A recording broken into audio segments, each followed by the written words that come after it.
be able to lead them to this understanding. I myself must achieve Buddhahood.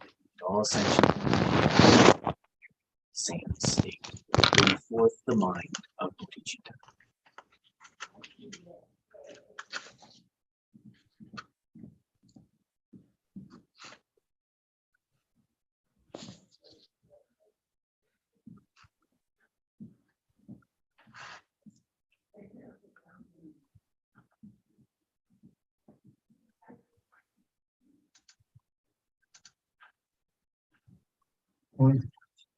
So we'll pause there. I see that Dave is back, and I think maybe from today, if one thing we take away from the what happened today is how much we depend on Dave and his kindness in doing all of the technical stuff that makes the teaching happen relatively seamlessly. So I just want to so I just want to welcome everybody who's joining us in the live stream on Facebook, and I just want to apologize. It was a technical problem beyond our control. Dave, who kindly does all of the streaming and stuff for us, there was a power outage in his neighborhood, but we are very happy that you've come to join us. And in fact, you've just missed the preliminary prayers and meditation, and we're now beginning the main topic. So welcome everybody on Facebook. Thank you. No end to Kedrup's greetings or comments, Geshe was saying. Jason.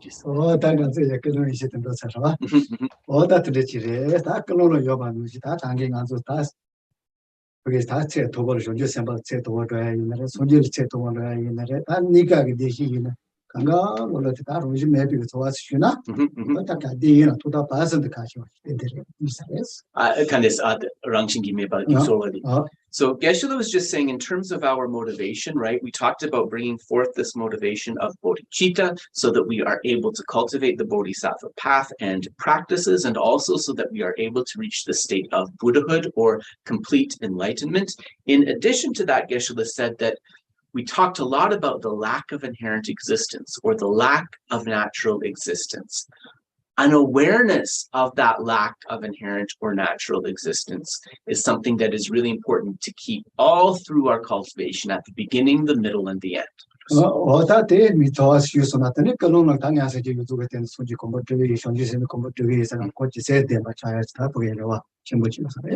Our understanding of this lack of inherent existence, this is going to make us have a much more powerful experience or feeling for, I want to achieve Buddhahood for the sake of all sentient beings. I want to bring all sentient beings to enlightenment, because it will be based on an understanding of the nature of reality, the way things really are.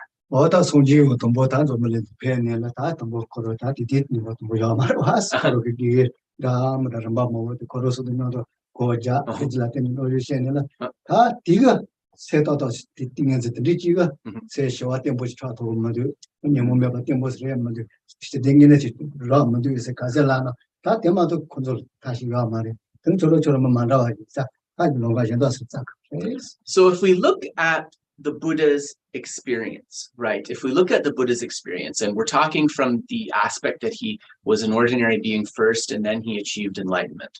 So if we look at the Buddha's experience, we see that, in fact, he went to many, many, many different teachers at the beginning of his journey. And he achieved, he received instructions and achieved different states of single-pointed concentration or samadhi based upon that. But even having achieved that, he saw that the afflictions were not completely dissipated. He saw that there was not the lasting peace and happiness in his mind that he was looking for. But the teachers who approached him, they said, we don't have any other instructions other than that. But since you are an exceptional being, you should go forth and find your own path.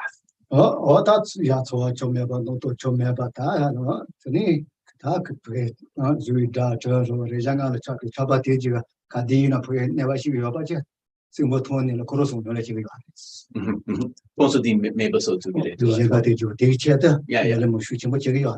lo she was shooting So it's not to say that those teachers, they didn't have anything of value, right? They were able to kind of focus the mind through stopping the mind from going out to the objects of the five sense faculties, pleasant tastes, sights, sounds, sensations, and so forth, and able to kind of bring the mind inwards. And so there was, like, nominally, right, a state of concentration or a state of mental peace from that. 다 이게 또 되지 내면이 뭐 감각 앞에도 매반다고 소토야래. 주인이 뭐 감각과 토야래. 주매이 뭐 다페. 야샤 가로지 파때 뭐 같은. And it is said that from amongst the most sort of realized of those teachers, they were able to kind of completely diminish the afflictions arising within the desire realm, as well as the afflictions arising from attachment to the form and the formless realms. 다 들냐입니다. 그래서 그게 되죠. 할을 뭐 도보도 뭐 하고 주주래. 어느 당 안으로 다시 대마도 아마 디안으로 해 말했을 때 다방 내나. And so these were knowing and wise advisors, right? They were also honest, good beings. And so because they were honest, right, they said to the Buddha, this is the most that we can offer, and perhaps we cannot offer the path to the final liberation that you are seeking.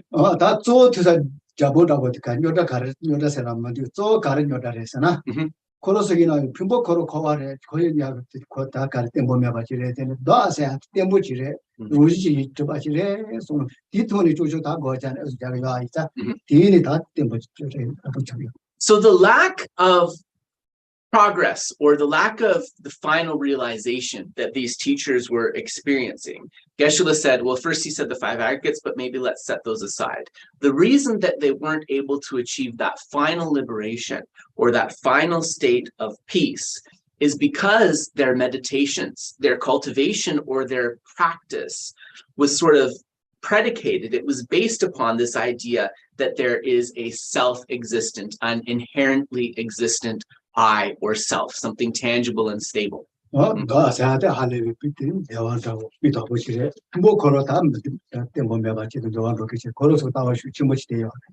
so many of them had a view that these aggregates, right, form, feeling, discrimination, compositional factors, and consciousness, these are in a state of change and flux. They are ephemeral.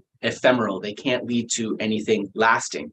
But the self, or the I, was seen as something pure, permanent, and existent. So that was the view that many of them had. And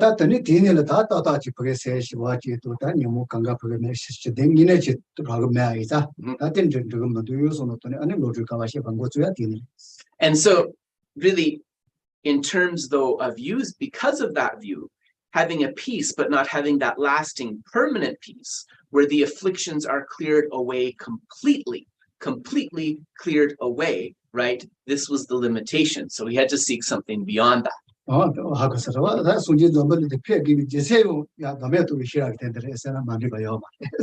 So for this reason, right, we can see that you actually could say that the Buddha appeared in the world for the purpose of teaching the wisdom realizing emptiness, because that's really the distinguishing feature of his teaching.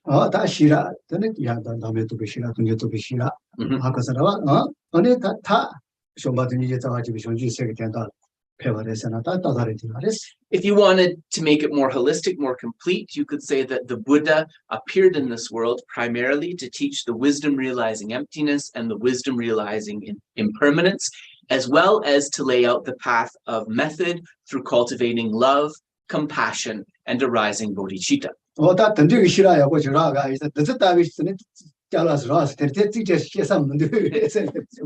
And of course, at first, the wisdom that the Buddha realized was so profound that he manifested a little bit of discouragement, right? He said, I have discovered this Amrit, this nectar-like teaching, but there are no disciples, there are no objects to be subdued suitable to receive it. And then Papa Amaji Japan Sumar was Ota Sunji Chil, Opasaki, Tetasaki, Roger maybe the Yatovaina, or Rome about the take Gauchon.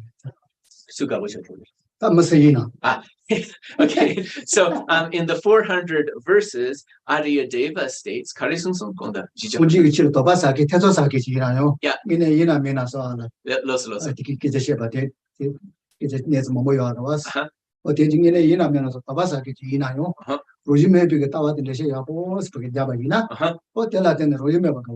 So Arya Deva explains that even those who may doubt the Buddha's teachings, who may not be able to have stable faith in the Buddha's teachings, if they are able to receive an appropriate explanation of how things lack inherent existence, lack natural existence, there is no being who would not take a liking, who would not be impressed by that.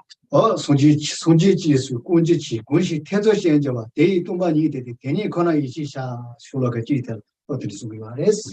so this is stated in a verse of the 400 verses, which Geshe did not give me this verse, so I can't provide it for you. Sorry. He says he gave it before. I'm not so sure.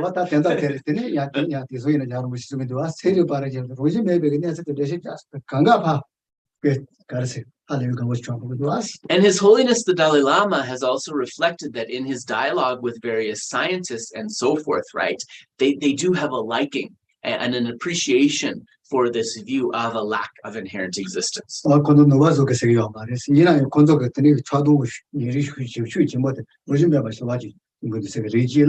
So many of them, of course, they're not Buddhists, but they say that through cultivating this view of lack of inherent existence, right, they're able to reduce the hold of attachment and aversion on their mind. And in this way, they're able to experience a state of greater peace. So it's important to keep all of these points in view.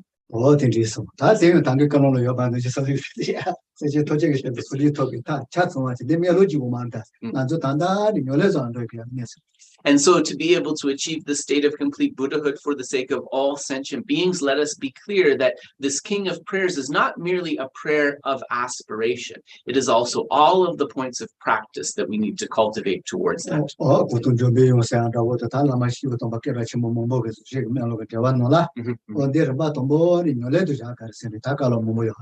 So, there's many great masters who wrote commentaries or commented upon this King of Prayers, and they say that in terms of approaching our understanding of it, we want to approach this King of Prayers from the attitude of something to practice. So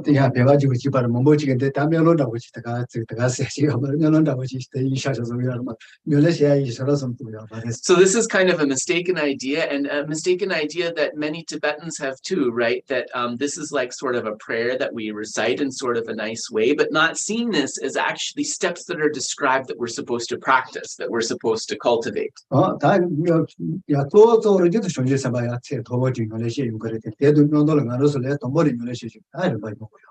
And so within this prayer, yes, there's certain things that may be a little bit more difficult to practice, right? That are practiced, that can be practiced maybe by higher bodhisattvas, but also in there's ideas and things that we as ordinary beings can definitely practice as well.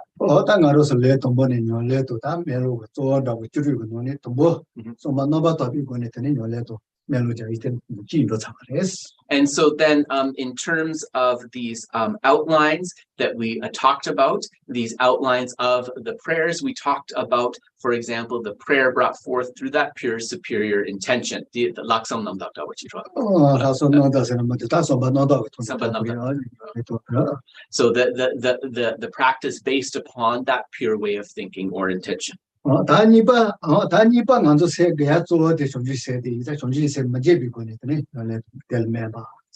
Another point that we mentioned was, because bodhicitta is something that is so important for our practice, proceeding, recollecting, never forgetting bodhicitta.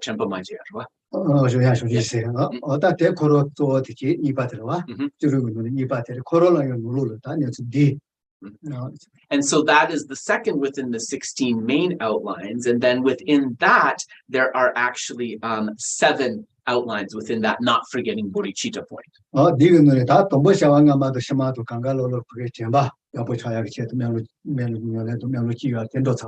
And there is within those outlines the point about recollecting past and future lifetimes, for example. So we've covered that.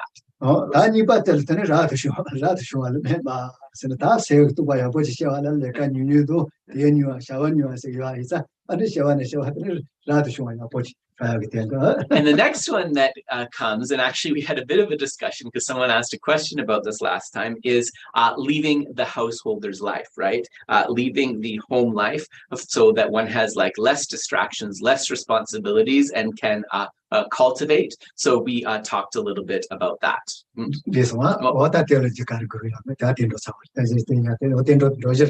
And so then Geshe said we didn't completely conclude our discussion about leaving the householder's life, but that's where we are in the prayer. And so if you are following along with us, we are on page 5 in the English text.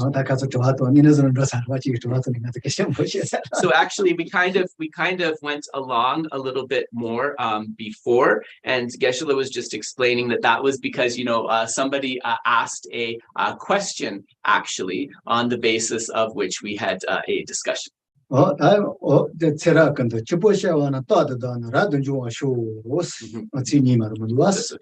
really just 2 parts of the verse that we haven't covered yet. And thus in each cycle of death, migration, and birth, may I always abandon the householder's life.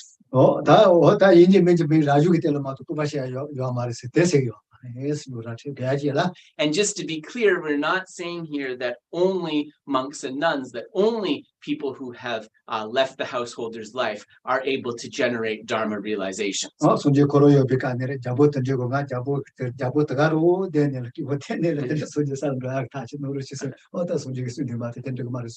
and so remember that the Buddha himself, he said to his father, who was the king, right, that he could definitely cultivate the spiritual life and so forth without having to leave his responsibilities as king in the palace and whatnot. So we talked a little bit about that.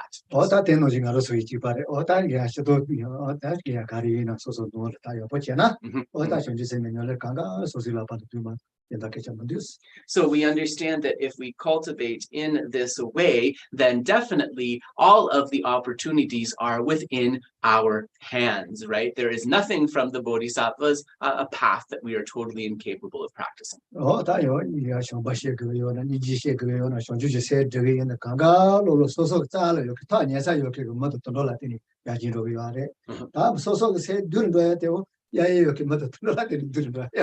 And also we mentioned that this love, this compassion, this bodhicitta that we're able to bring forth, all of those minds are cultivated, connected with, in relation to all of those beings that are close by to us. And similarly, when our mind degrades, when our habits get worse and worse, this also happens with those immediate beings, with those people and those sentient beings closest to us.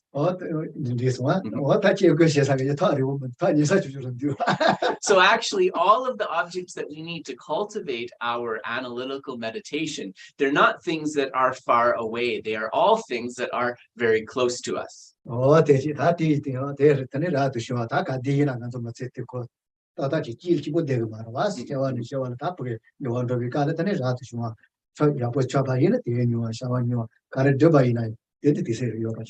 So we're making this a prayer, right, to leave the householder's life, but we can also understand this as just making the prayer not to have too many worldly activities and responsibilities, to have fewer of those responsibilities and concerns, so that we have more opportunities to practice, more opportunities to cultivate.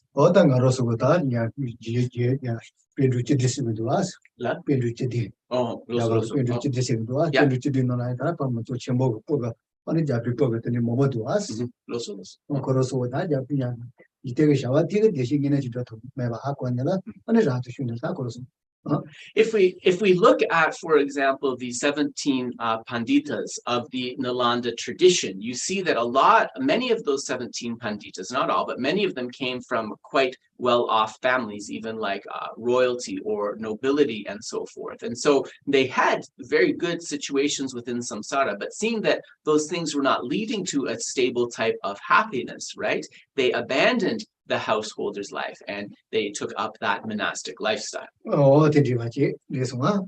Oh, that's somebody. That's somebody. I think I also tell you, Lima is a Shiva Shaton. Lima is a Shiva. You say Shiva Yarava. Yeah. Shiva Shaton. And it's all such a Lama. So the next one, it is still dealing with the activities of body, speech, and mind. So the next verse is actually talking about mainly purifying through comportment and ethics. So purifying through outer conduct and ethics.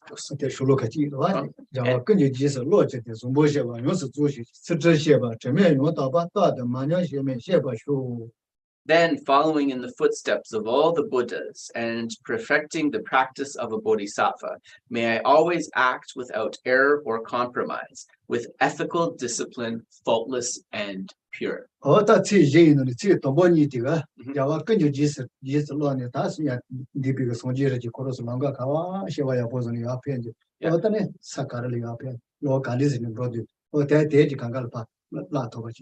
So following in the footsteps of the Buddhas and the practice of a bodhisattva, this means entering the paths that they entered and completing all of the grounds, all of the bhumis and so forth that they completed. So that's what it means to follow in the footsteps.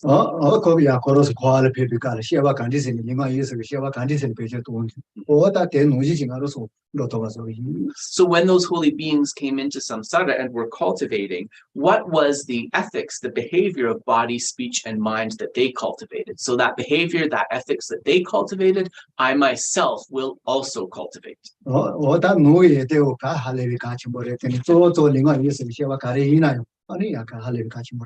So of course, the inner qualities are the most important, but we also need to pay some attention to our conduct of mind, but also the body and speech, the outer as well.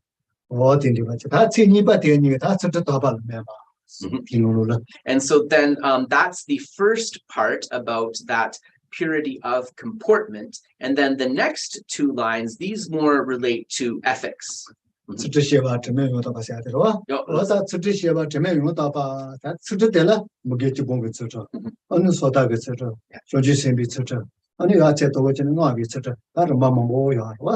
then when we speak about faultless or stainless conduct, we can think of this as it relates to the different types of precepts. So the precepts of the pratimoksha or individual liberation, the precepts of the bodhisattva, and as we get to the higher levels, then the precepts of the secret mantra, and also the ethics of abandoning the 10 non-virtues and so forth.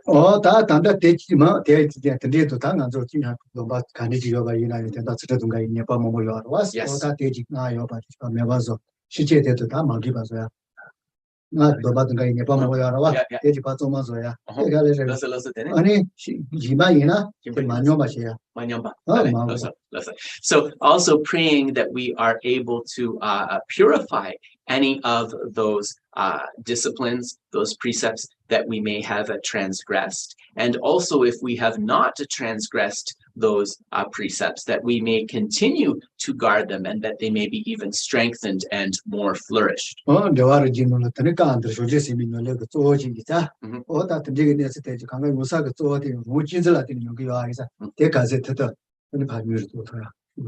And also understanding that in this particular text, we are mainly talking about the practices of a bodhisattva. And so we understand that ultimately what's going to cause us to transgress our bodhisattva vows is this attitude of self-cherishing. So we try to diminish the self-cherishing attitude as much as possible. Then this will help us guard that bodhisattva ethics.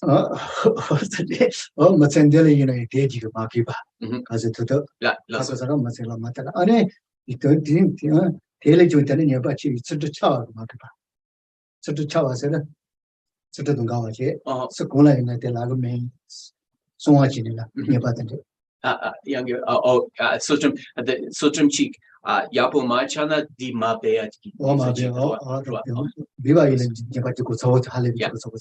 Another important thing here to consider is concealment, right? If we transgress one of our ethical precepts, if we have this idea that I'm going to make sure that nobody finds out about the bad thing that I did, that makes the transgression, the karma of the transgression, more severe. So we must counter that sort of attitude of concealment.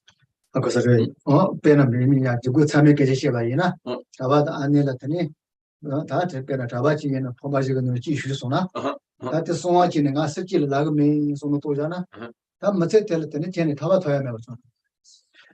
for example, in the vows of monks or nuns, we have what are known as the defeat offenses. So there are 4 of these defeat offenses.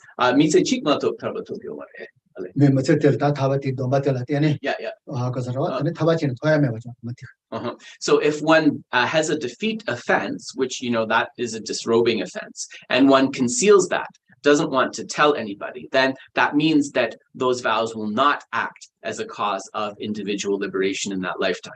It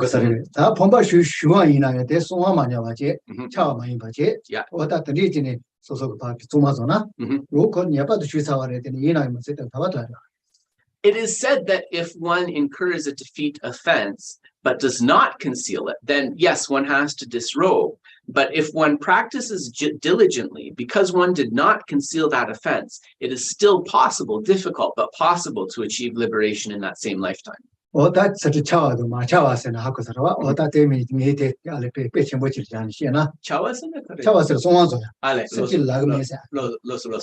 when practicing ethics, right, when there is a transgression, concealing it and not concealing it, a very big difference in those 2 attitudes. So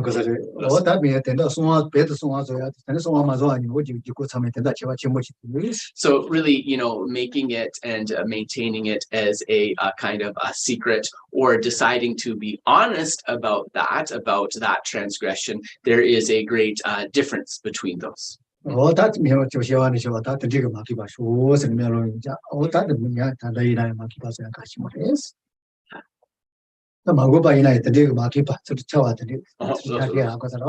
And so to pray from this lifetime, may I not conceal any ethical transgressions, and also lifetime to lifetime in the future, may I not have this attitude of concealing ethical transgressions.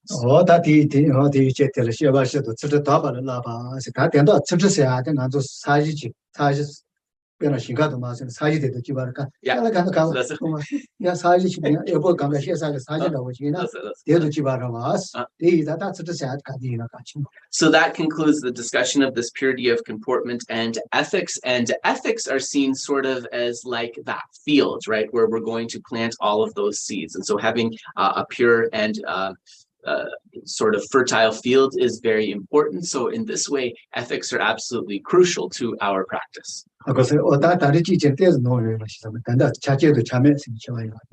Yeah. Yes. Yes. Yeah.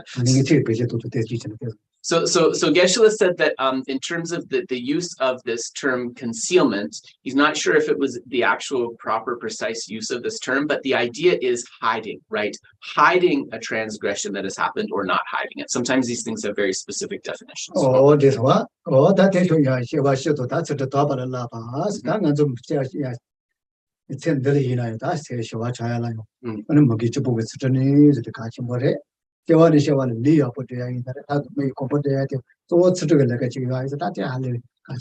So ultimately, these practices of ethics are something that is really important. So, we understand that if we want to be able to have a good human rebirth, then abandoning the 10 non-virtues is very important. And so for this reason, we make this sort of aspiration, right? This prayer to be able to guard ethical conduct from lifetime to lifetime in the future.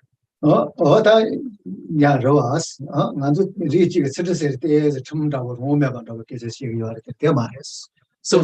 when you say ethics, sometimes people immediately think like rules, and because there's that rules idea with it, we think that I have a lack of freedom then, but it's not like that. Because was Penangaroso or Shevajima, Talia opportunity to Chibaravas, Shevajima had to make a convoy opportunity, Koro Papi with them, So it's like if you're preparing for a journey, think about the past and future lifetimes as like preparing for a future journey, right? If you're going to that journey to that lifetime in the future, then you need to have like good preparation, right? You need to save so that you have the resources you need when you go there. Yeah, say that emotion, national, but you need to say so Guyana, tell Papi Koro to you. La. Tell Papi, don't you say Korodo. Koro Guyana, tell Pashi Cariona, So also, if we want to be able to reach this destination of bodhicitta, right, we need to understand the factors that inhibit us being able to reach that destination, the faults that inhibit us being able to reach that destination, and we need to deal with those. So no to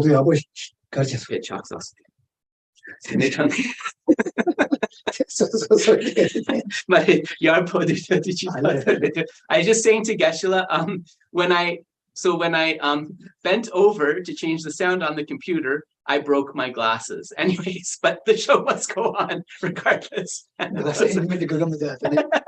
He says, "Oh, your need for the glasses is gone. Maybe it's a sign of that." Yeah, I wish. Fortunately, I have a spare pair.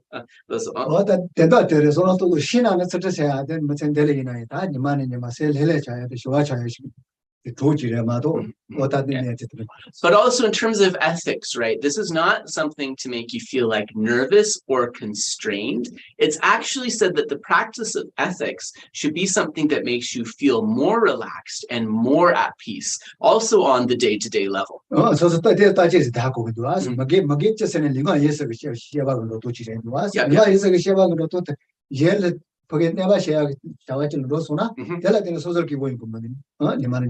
You can see this really clearly, right? So if we talk about the ethics of abandoning the 10 non-virtues, most of those 10 non-virtues, they're activities that harm others. And when you engage in an activity with your body or your speech that brings harm to somebody else, most people, after you do that, how do you feel, right? You don't feel at peace, right? You feel unhappy. But when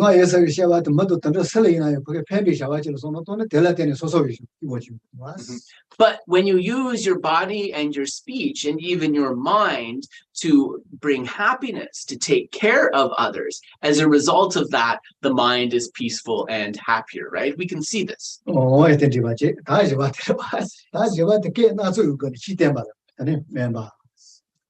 yeah, so the next one is teaching the Dharma in a variety of languages. That's the outline. And so we're at the last verse on page number 5, if you're following.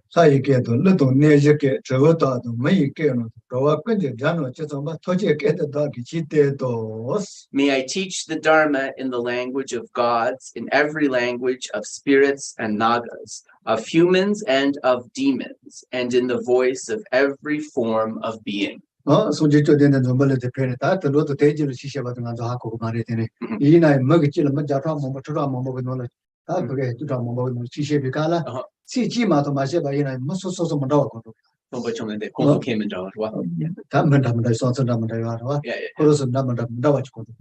And so it is said that when the Buddha taught in the world, not thinking about all the other beings, but even just in terms of his human audience, when the Buddha was speaking the Dharma, even just like sort of a one word of sentence that was spoken, it would be heard by each member in the audience, in their ear, in that individual way that they needed to hear it, that was the very best for them. What a Jagali in Areta, Piala, Yosareta, Priest, and Dotty line of face, not a man with you, Pocashianella. Akasaro, the Dot and the shadow, the Ling, Lamakashega, and Tamobotukis, was Kashaka to Tonda, or Tejila, and Pocashianella, not a man with you. And it is said that also, there's those stories of those great masters in the past in both India and Tibet, those highly realized masters, that they would be able even to communicate with animals. And there were instances of them giving instructions and so forth to help the animal beings.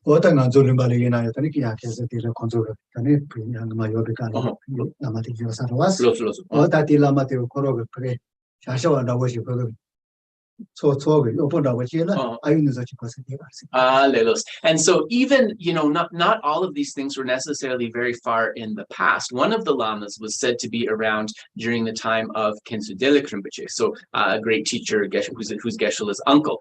And so at the time that Khensu Delek was still alive, it is said that there was that lama who he had a parrot that he would communicate with, and that parrot would help guard him during his retreat, right? So not all of these great beings are so far in the past.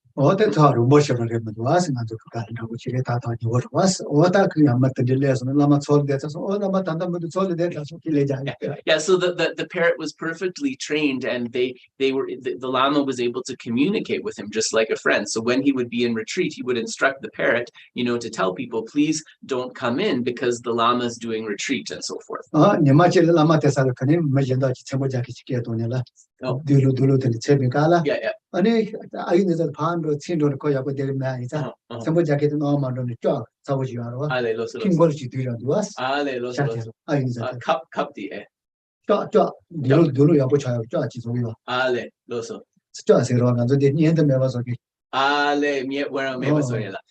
So then one day there came a tailor who was helping to make the Lama's clothes. And so in order to get the cloth nice, he was using like some sort of iron. And at the time that the tailor was using the iron to iron the cloth, the parrot was sort of flying around, and he got a little bit annoyed. So he took part of the iron and he burned some of the feathers on the parrot's head.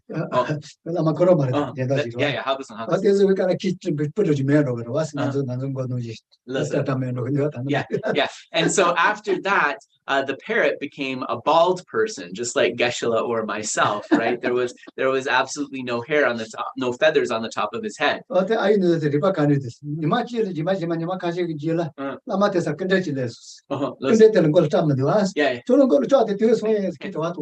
And the parrot was so clever that after his experience of having his feathers burnt by the tailor, some guests of the Lama came a few days later. And one of the guests who came was this big bald man. And so the parrot asked him, did the tailor put his iron on your head too? Is that why you don't have any hair? So it was really this special type of sentient being.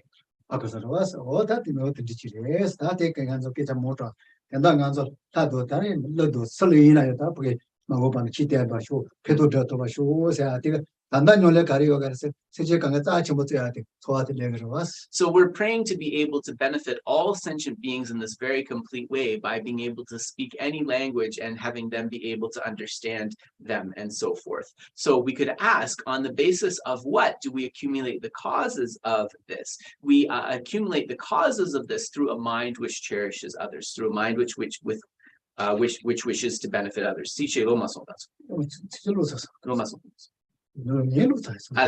So reading verse number 18, may I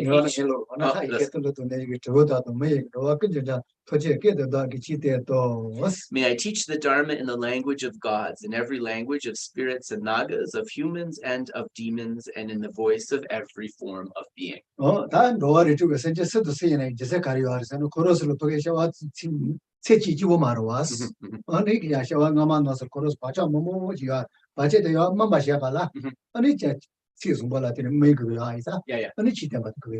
So we need to be able to be a teacher for all of these beings, and for that to be heard in their language, because it is on the basis of being able to hear the Dharma in the myriad language that the positive imprints that those beings accumulated before in their previous lifetimes, that those can be ripened. So this is a very important skill.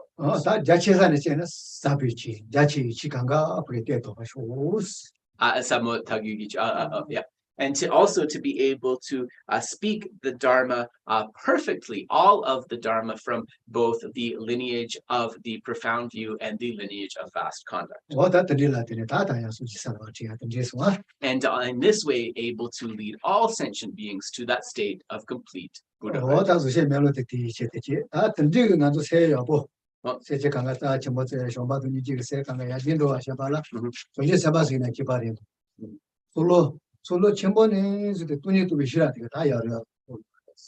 And so, the way to practice, in addition to bringing forth this love, compassion, and bodhicitta, once those bodhisattvas reach that path of accumulation, then just like us, right, they will need to cultivate the profound view of the wisdom realizing emptiness. 하고서를 스미사 동보 골로 다 손제 살아야 말에 봐 요슈 chen 줘야 돼. 손바주니지 손지세 고도 고요를 때 쪼데 또네도 비시라라. So really important to understand that for the bodhisattva, as he or she progresses, right, from the path of accumulation, preparation, seeing and no more learning, of course, they're refining those practices of love and compassion and so forth, but mainly, right, they are focusing on developing that wisdom, realizing emptiness.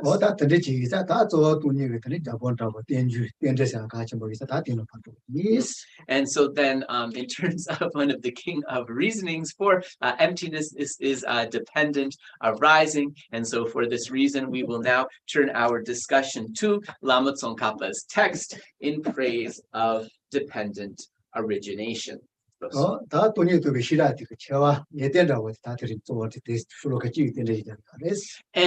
in terms of where we are in the text, what the verses are explaining here is mainly the sort of qualities of these realizations of emptiness and dependent arising.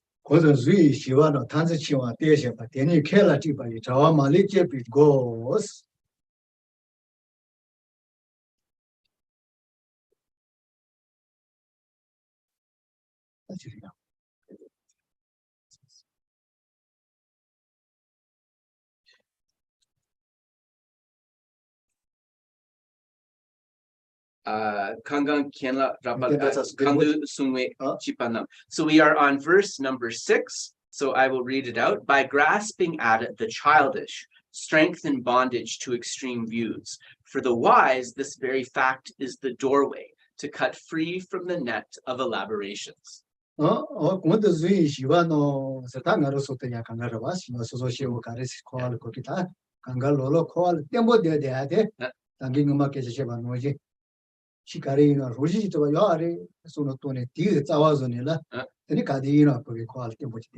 So childish really refers to all beings. We could say to all ordinary beings. In other words, those who continue to circle within samsara, within cyclic existence. And so one of the things that keeps us circling within cyclic existence, within samsara, is grasping at things as inherently existent. So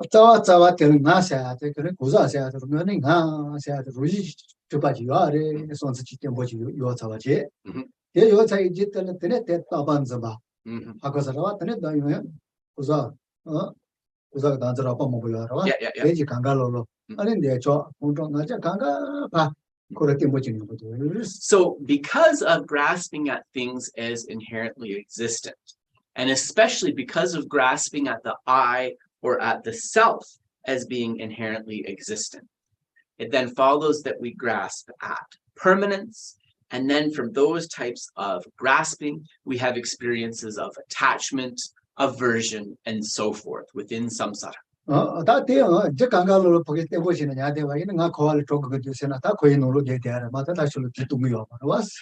really not addressing the causes that keep us circling within samsara and sort of just saying, oh, I want to be free of samsara or cyclic existence, right? This is not kind of like a mature conception.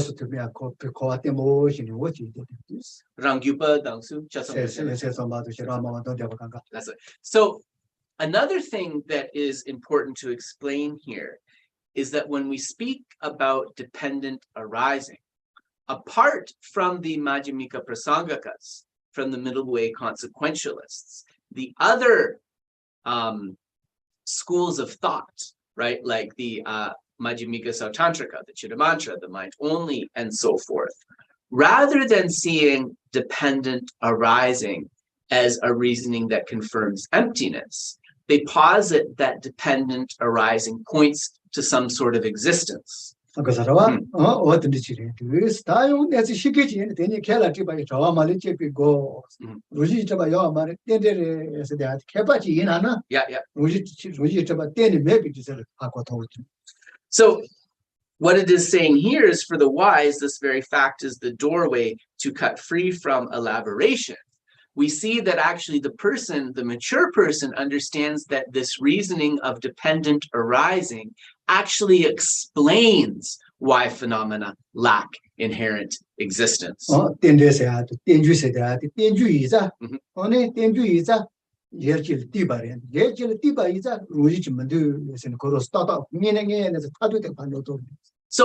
the wise can really bring us to that final understanding to realize the way things really are, their ultimate mode of abiding, through the reasoning of understanding that because things are dependent arisings, because things can only arise in dependence upon other factors, for that very reason, they lack inherent true existence. 하고서는 나 때문에 내가 미안 간도 제제야 때에도 저기 세샤에 와르는 못터니 빠지 못천에 소리들이 봐 모든 거자 같이 뭐 이사레스.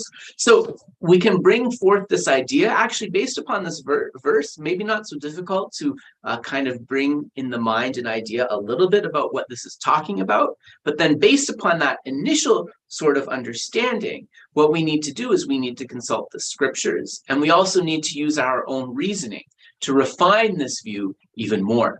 당연히 개박 타티 봐서는 뭐 개박 최소 대지가 하고 살아와 던지게 땐데레 땐주제 대이자 로지 좀 와 말에 던지게 따와티가 아주 냐즈지 자와 냐즈그 냐과사지도 자와 Yeah.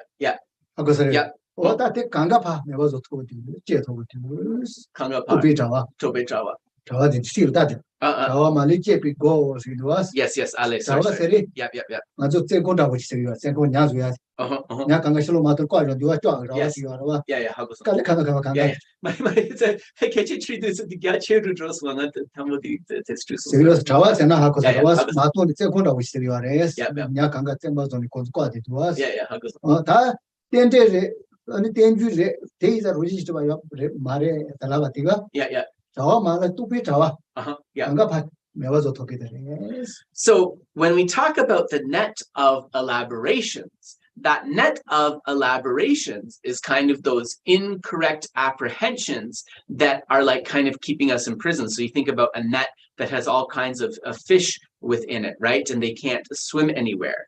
But once you realize that the nature of dependent arising, that things are dependently originated, it is as if that net is completely cut open, right? And all of those elaborations cease and one can be free. 아까서로 냐르지 과사가 자와지 두와스 셈바르지 과사가 쟁고요 와스 나로서로 된 뭐지 그서 나도 말이 붙이지 나도 말이 바니 자와 노지지네 거의시로 마도네라 과디가. So it's really just like that net holds in those fish, or like the bars of the prison holds in the inmate. In the same way, we have this net of the wrong views, the ignorance grasping at a self of persons and the ignorance grasping at a self of phenomena, which is keeping us confined within samsara. So we can be free of that. This one, what I mean is, this alone, like I say, Maton saying, I just hear your marriage. You know, I didn't know that. Saying, I should watch ye, so not only to know the path. The Pugu Maring Ajachi watching another Matayar was Nola.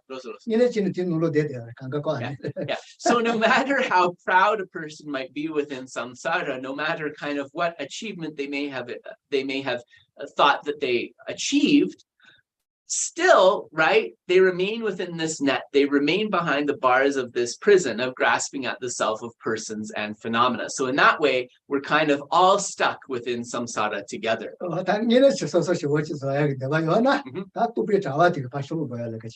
So if you really want to achieve something worth mentioning, the smart thing to do would be to use wisdom to cut through this net of elaborations and to achieve freedom, right? That's something to write home about.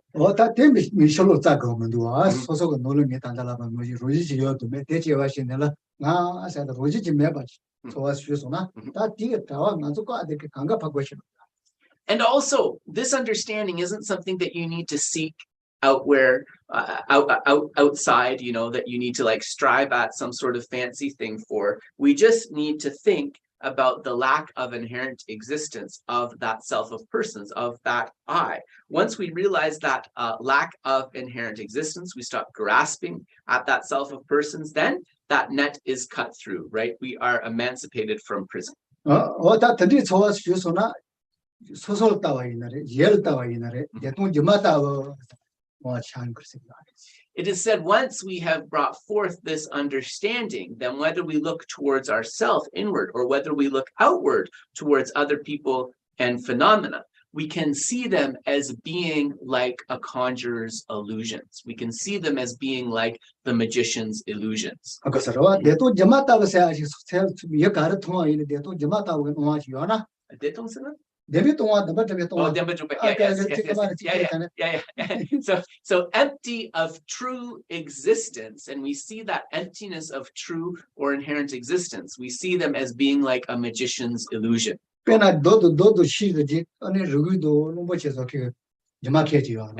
you can think of a magician who who's going to use maybe some sort of chemicals or some sort of substances that make it seem like he's pulling a rabbit or she's pulling a rabbit out of a hat, for example. Yeah. So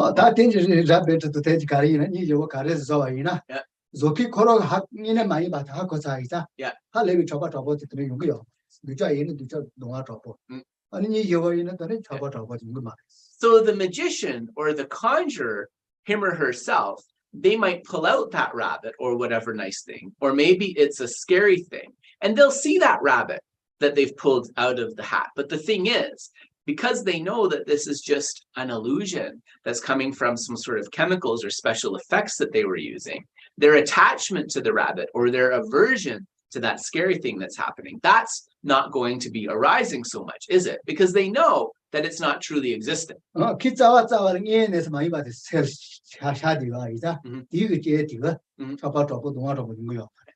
Because they know that there's no sort of real rabbit out there that they could pinpoint or grasp at, or no real scary thing out there that they could pinpoint or grasp at, because they know it's simply an illusion, there's not that strong attachment or aversion that is arising within their mind.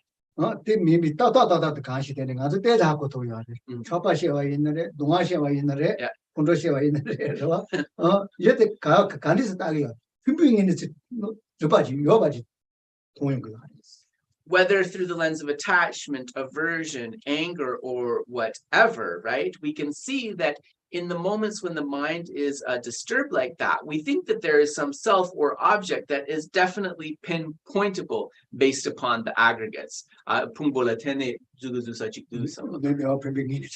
Yeah. And there's some sort of aspect of inherent existence of those aggregates themselves.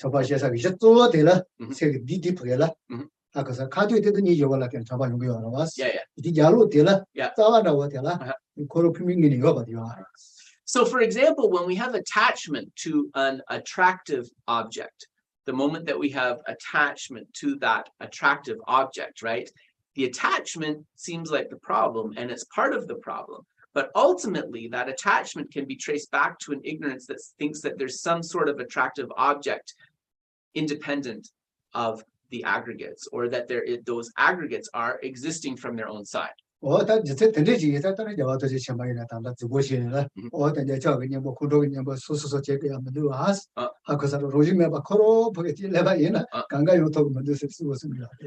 the reason that Buddha Shakyamuni explained that in terms of that's the reason that His Holiness the Dalai Lama explained that in terms of attachment and aversion, we can cultivate the antidotes to those things. But if we focus on uprooting through wisdom the ignorance grasping at the self, then just as a natural consequence of that, the attachment and the aversion will be diminished. 다 이나야 아주 뭐 넘보고도 되라와스 다 나중에는 이제 저기 뭐 컨트롤이 뭐 노트가 뭐 이거 소소 페이지 같이 어느 것도 또 요즘에 비토나 가제트가 된 용도로도나 다 된데 비도 나와스. So that would be just focusing on uprooting that ignorance grasping at the self. That would be the methodology of the sharp faculty disciples, right? So of course, in addition to that, we need to cultivate the antidote to anger, patience. We need to cultivate the antidote to attachment and so forth. But as we're cultivating those antidotes, it's also important to spend time developing that wisdom that will defeat the ignorance grasping at the self. 어땅아로서부터 미야 소소간 그냥 고인요다. 이해가 고인요다. 가리 지나요. 녀다 강가 매봐서 그다 야 녀다 고인요다 요도 매봐서 그 야보다 못해. 니도 시야. So in terms of the experience of samsara, in terms of the difficulties that both ourselves and others experience, right? These are all going back to that ignorance grasping at the self. So we need to bring forth the king-like wisdom of emptiness that defeats that.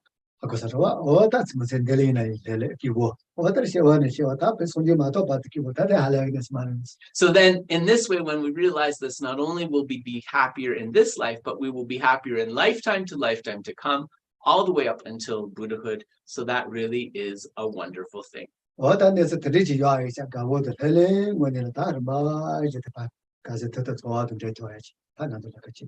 So our task is then to cultivate this wisdom with a happy and a relaxed mind.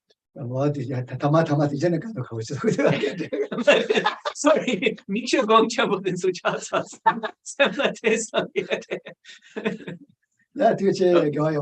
So thank you very much.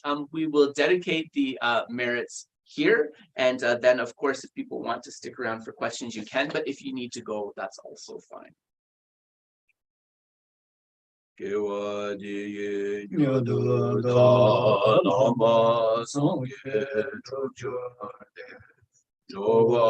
jigyam mare bade sala gopa Tongni tawar boche mache panam chechurji jewa nyamba mepa yang gone gonda bewa Jumpe pao jeda jemba tang Gudu zambo deyan deshe de da gunje jesu daru chi Gewa de da tangche ramdu po Dusu shebe gewa tangche ge Ngawa gana chodu ngaba Dagi kewe tsawa dega jong Zampo cheji rada ngowa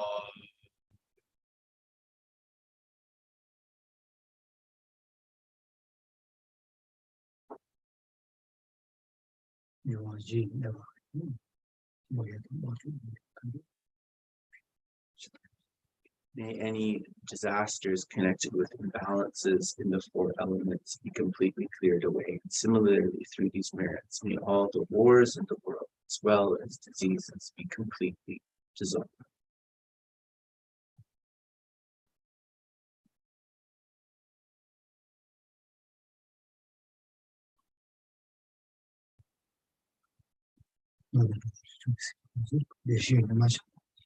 May the sun of happiness shine upon all 6 types of sentient beings in samsara without exception.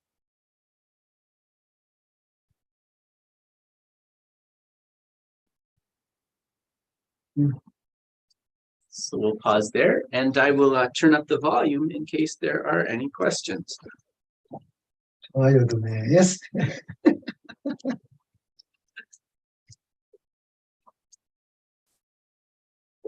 Would anybody like to ask a question?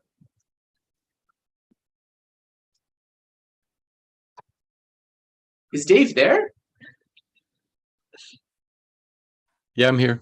Oh, okay. Yeah. So does it, oh, sorry. Okay. I guess people are just quiet today then. Are there no questions? Is there anything on Facebook, Dave? Maybe to get us started?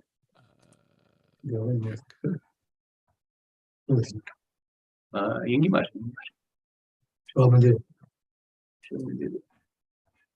Yeah, to men are there, but the thing you do is No. No questions from Facebook today. All right. Okay. So then if there's no questions, we'll do a little story. Oh, shish.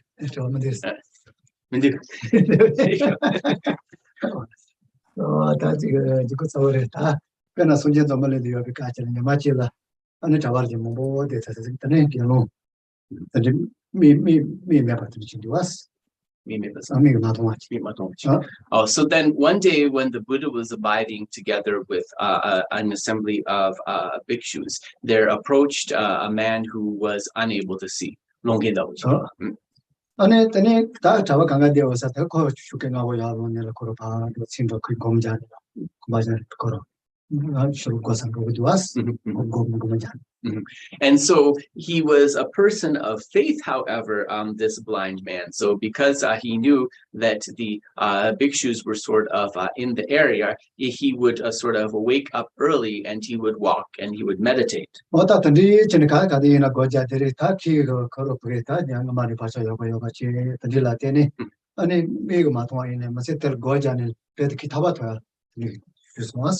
And because of the positive imprints that he had within his mind, and because of being inspired like that through his continuous meditation, even though he was a blind man, even though he was unable to see, he was able to achieve the state of liberation in that lifetime.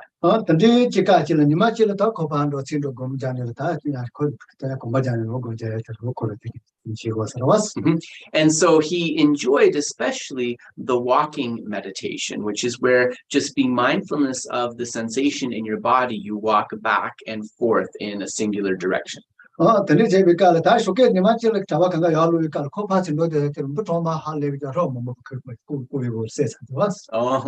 and then one day when the monks were still in that area, he woke up early in the morning and he began his walking meditation. But of course, because he was blind, he couldn't see the ground, and there were many ants that were on the ground that morning. So he ended up crushing and killing many of the ants. So many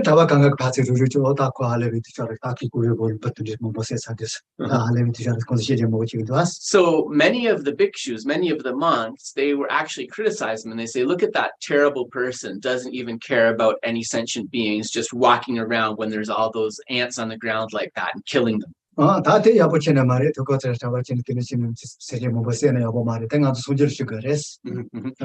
they said, this is like a really kind of like a shameful person. And so actually what we need to do is we need to report to the Buddha what he's done. Yeah.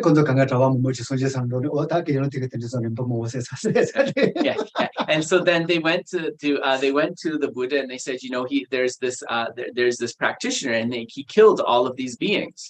And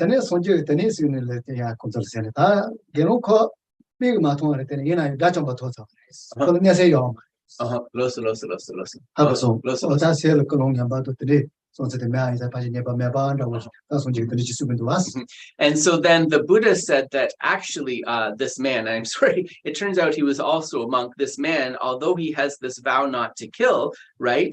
He was blind, firstly, so he didn't see those ants. And also, he'd already achieved the state of a foe destroyer, of an arahat. So although it's unfortunate that those sentient beings were killed, it's probably he does not have a heavy offense of killing from that.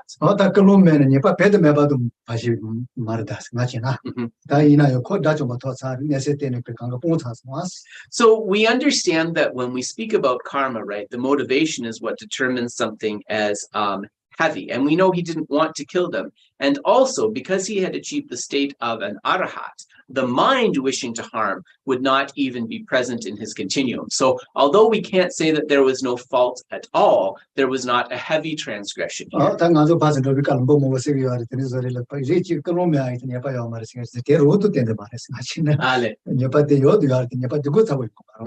And so similarly, we also talk about, in our everyday life, especially when we're hurrying back and forth, there may be beings under foot who were killing accidentally. And some people say that because there's no motivation or intention to kill, there's no fault at all. Geshe doesn't agree with this. His opinion is that there is a fault. It's just a very minor fault, but there is still some sort of negativity that's incurred. This one, the Chitati Alcamo. Then it's on you the days of the Calcotan Halles was. Oh, quote the nigger, Mimato. So when the Buddha said this, not to worry about this bhikshu, because although he may have seemed to be doing something wrong, he was actually a foe destroyer. Those monks started to wonder, how is it possible that somebody who can't even see could achieve this state of liberation? Control Toba Chimbuch, that is what you can do this. Yes, Kongama, So the monks were curious and they asked, how is this possible? And then the Buddha, through his clairvoyance, he was able to tell the story about his previous lives. So that blind bhikshu, in his previous lifetime, he was a doctor. The name you compensation where you're about to tell me that they will make that Chimboche. Because I me, Kanga Kime was on it. I live it to Jachimoshima. Yes. Called Long and Wuma Miki Member. Yeah. So in his previous lifetime, that blind monk, not only was he a doctor, he was like actually an eye doctor who was able to restore the sight of many beings in that land.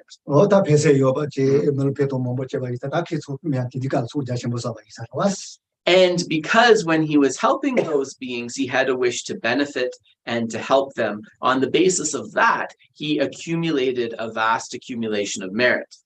The channel, the Nimatil Machile in the Ta, Cosalena, me, Zotovas, Bachevachis, in never touch much. And he made the Mevazotos and Namaze. And so then one day, a person with really serious eye problems, he approached that eye doctor in that previous lifetime. And he said, please help me to restore my sight. If you are able to help me with my eyesight, then I will be your servant for life. I promise that I will help you.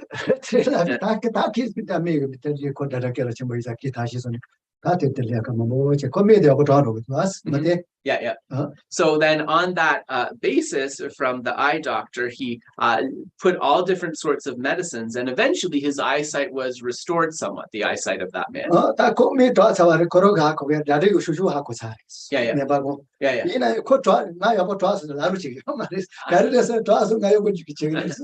However, the person that was healed, he didn't want to tell him that his eyesight was restored, because he was worried that if he told the doctor that his eyesight was restored, then he'd have to be his servant for lifetime as he was promised. So he said, actually, sorry, your medicine didn't help at all. So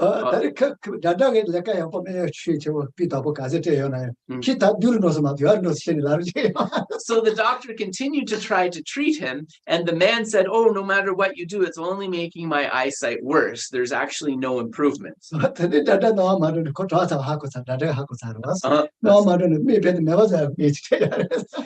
the doctor became very angry, and he thought, like, this shameless man. So he gave him a medicine which actually rendered his eyes completely useless, that actually damaged his eyes. And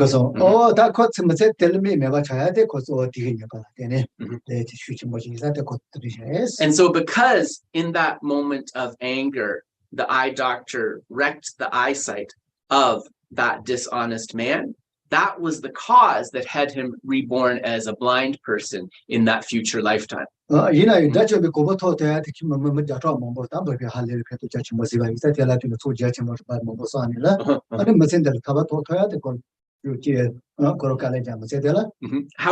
at the same time that he had harmed that one being, that one dishonest man, in that lifetime, he worked to restore the sight of all of those hundreds, those many, many people.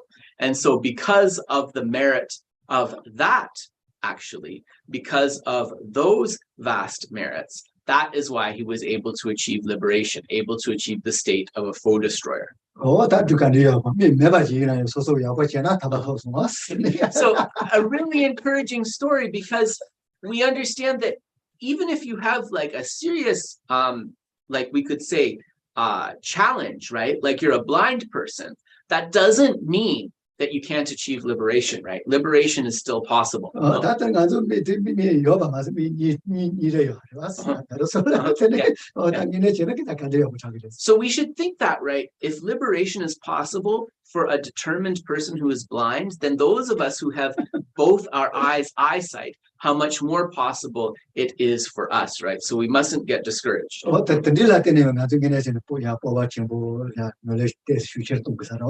so in this way, we understand not only is practice for everybody, but also based upon our own situation, we should have this brave, courageous attitude that we can achieve the things we want to achieve.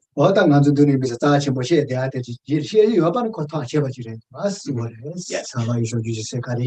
So all the work that we do to bring forth love, to bring forth bodhicitta, and so forth, all of those things, they are going to bring that result, that moment when they ripen. Oh, that yeah, yes. So that completes the story. So now that we've told the story, are there any questions?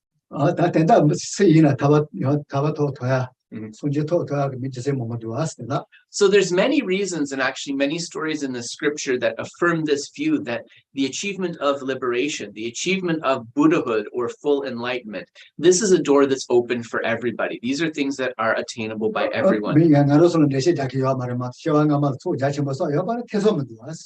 And so certainly for us to be able to have this interest in the teachings, we don't have someone like the Buddha around with clairvoyance who can tell us what our previous lifetimes were, but certainly we created a vast accumulation of merit to be able to encounter the teachings.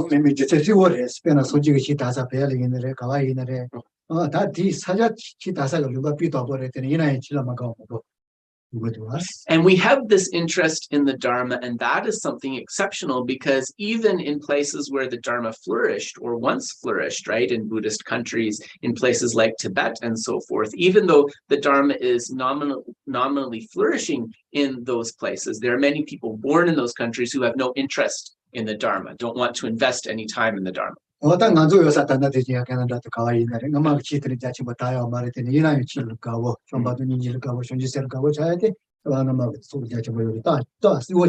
So we may have been born in like a country like Canada, in Europe, in America, or whatever, and traditionally these are not Buddhist societies. They're not seen as lands where the Dharma flourishes, but somehow through some exceptional imprints from our past lives, we're born in these places and able to access these teachings and able to have interest in developing minds like love, compassion, and bodhicitta.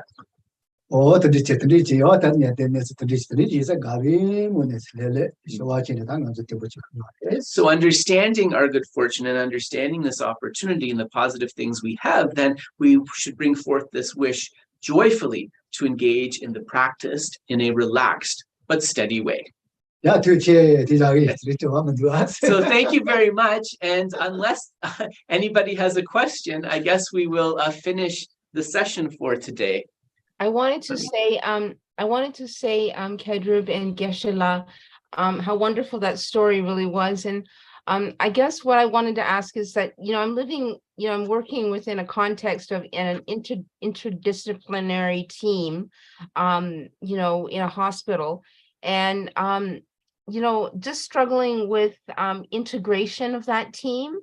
And just wondering, I guess what I was wondering in the context of just like, in the context of, the 8 worldly dharmas, and how do you manage the 8 worldly dharmas in a practical way when you're struggling with in an interdisciplinary team, the dharma of reputation and all that stuff, and struggling also with just, feelings of like, am I competent? Am I, all these things, and how do you, in that kind of mess, how do you get a perspective that is empowering? And Yolisa, I'm guessing when you say interdisciplinary, this means that you have people doing different things. You have nurses, you have mental health people, you have doctors, you have all different types. Is that what you mean by interdisciplinary? Yeah, that's exactly what I mean. All right.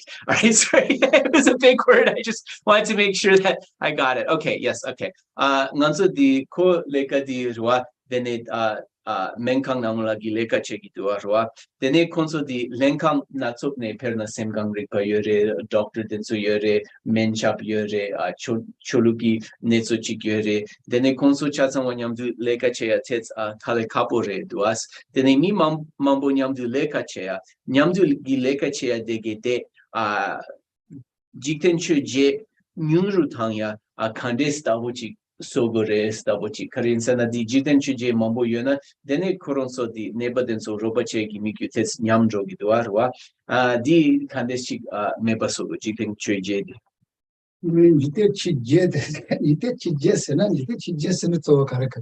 karinsana samson soso ming dang soso de kere chambo chaya dang denso dabo dene min nyamdu leka chaya di soso so samotane 야야. 다 대가는 야 나도 계속 노지시에 들어왔어. 소소 그게 다 니가 그게 대시이너래. 아니 다투게 대시서는 뭔데 세계 예대 가르 이나요. 콘도 가리라 예 가리라 되는 거야. So the thing that you could help people to understand in this situation is actually every happiness that we have, as well as every positive quality that we're able to develop, this only comes due to our connection with others, due to the kindness of others. 다 연다지도 걸어서 길래로 마시나 소소 그게 다 던지게 가르쳐가. 소소 때 좁은다고 그래. 이거나 텔라테네 가자 칠만 만도하지. 콘솔라테네 소소 세계 예대 가나야 긴 거다. 소소 대시 가가 고전을 대화요. 소소 유하나 로모메바 그게 가르쳐 기자라고 기반하고 지금 거 왔어. So in these types of hierarchical situation, there could be a disharmony that relates to people on the team looking down on one another or not fully respecting them. And he's not sure what the kind of like spiritual perspective of the various people is, but certainly for yourself as a Buddhist and also for the people that are open to it, if you understand that every member of the team and also all of the people that you're dealing with, that they are acting as a cause for your being able to achieve happiness, as well as a cause for your being able to improve your mind, to develop your positive mental qualities, then this will get rid of those aspects of the 8 worldly concerns, like thinking about one's name and so forth, or looking down on others. never 저 간데시나 때문에 하고 살아. 코로라다 코로 가르쳐. never 된다 never 리 간데지나요. 코로 때지나 그래도 제소는 디지야 소소 지킬래게 지니자. 소교도 전제 삼아 강가 되냐. And also to understand that in the concept of this hospital environment where you're working, that whatever patients you have, no matter how difficult or humble they may seem, because your work is providing you an opportunity to benefit them, right? To help them in some way. This is something that draws you closer to the Buddhas and the Bodhisattvas, right? The spiritual beings are pleased with this. 뭐다 대미야 그림 하고 살아 내가 된 간도 다 미치 멸해서 이제 또 지대 시도 지대 내가 지금 가와이나요 왔어. And in terms of like in terms of a focus for our practice, right, to be able to develop our practice of love, compassion, and so forth, those who are sick, those who are suffering, are one of the main ways that we can cultivate those things. Yeah, so there's many lines of reasonings to think about in that type of environment. Some more practical, some a little bit vaster, but definitely there's ways to change our thinking in that environment. Did that answer your question, Yolisa? Yeah, it just kind of led to one other question. Sorry, you said that it leads to that the people around me, the nurses and the doctors and those people around me are the cause of my you said something about the cause of the cause of your happiness and the cause of you being able to develop positive mental qualities, right? Without them, you wouldn't be able to develop positive mental qualities, because positive mental qualities necessarily develop based upon our relationships with others. Right. Okay. Mama Dalina, the Jagal Kaina, Chilton, never Hallelujah, never. Loso, huh? And Macami, which tell the Tessan Royal Caleoris, Loso. Conota Savoche. And you much Nando is Coquiles of those of us. There's another Teleropache, as we tell Kimura Kazation, Telemate, Coropache, Conditional Coronit is too much of us. The Macanga Hallelujah, so that it has another pinching death or mess. So that okay, Kanish too much of us. Never can get to us. Co Pango da Buchik Candida. Never there. Never there.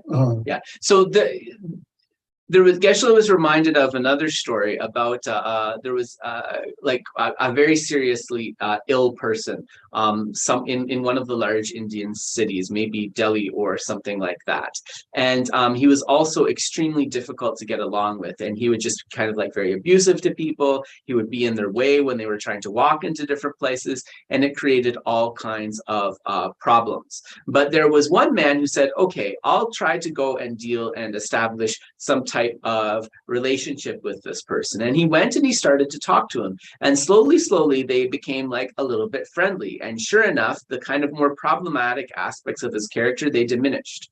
And the neighbors around, they said to him, like, how are you able to befriend this man? Like, we can't even kind of stand to be in his presence. Mukanga telephone Dorchi or Maconia was. She is on Karato Yarsena, Koro Karalana Matel Tonisha Matevache, or Kangi Ama in Takandis of Akasaros, or Takitanis on Jutu is Matela. So he said that, yeah, like he saw that most people were avoiding this man because of like his behavior, which was like very unpleasant. But he approached this man with the idea of, if this man was my mother, how would I behave towards them? If this man was my mother, what type of relationship would I try to establish with him? And in this way, he was able to improve the relationship. That the new toy of Gishikachi was Nerina, because of all the Kumiana, Uganda was Yena, so the Nomenda was Yena, and the Karina. So in any sort of relationship, working relationship, or the people that you're dealing with, if you're able to have the idea that that person is your mother, or if that's a difficult relationship, your father, or whoever the person is that's closest to you, that has helped you the most in your life, if you're able to see all the people as being like that person, these issues will naturally diminish. Yeah.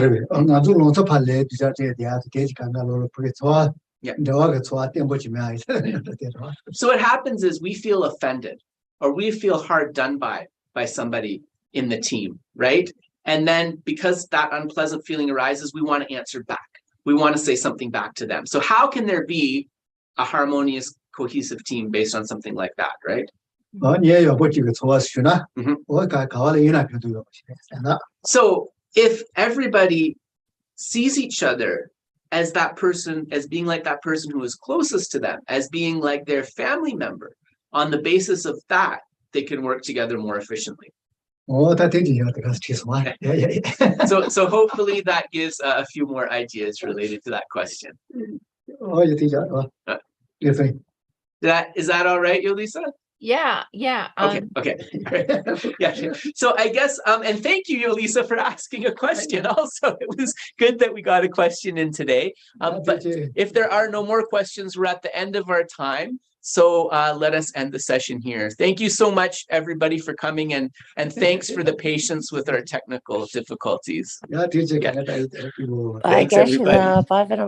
Thank you so much. Have a Bye, great day. everybody. Thank you so much.